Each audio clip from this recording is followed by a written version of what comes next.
Good morning, you guys. It's shift 2 of 2, so let's drive to work together. I promised myself I would not start off this video like I did yesterday's video. I really don't think I'm like a glass half empty type of girl, but yesterday I was definitely like not feeling it, like really wanted to be home with my family, but I did not get canceled and I ended up having a pretty busy day yesterday, to be honest. It could have been worse.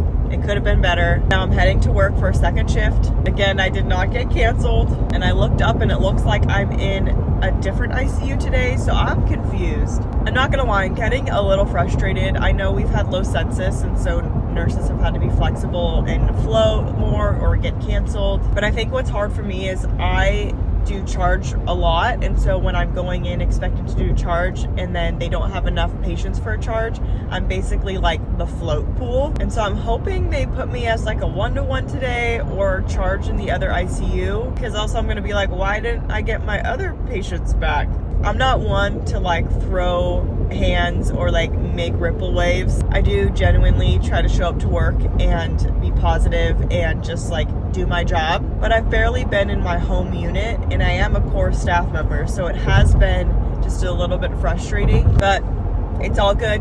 We'll get through it. Like I said, I am not going to start off this video by being negative. One of my patients was actually super sick yesterday, so sick to the point that when the family asked if they needed to come in, I said, you know, you guys probably should come in and see the patient if you can. I feel like we get asked that question a lot as nurses, like, do we need to come see our loved one? Should we book plane tickets? Should we come in? And it's such a hard thing to answer as a nurse, because you don't want to tell people like, no, don't come in, it's fine, and then it's not fine.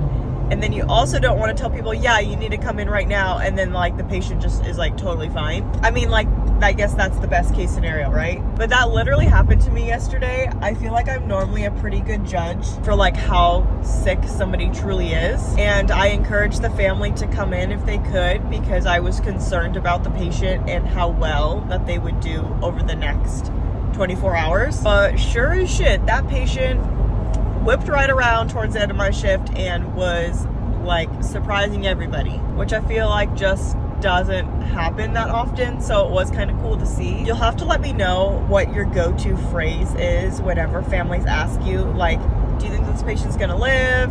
Do you think I should come in? How urgent do you think this is? I tend to just play it safe and be like, you know, I can't 100% predict the future, or I'll even say like, it's not my job to give prognoses.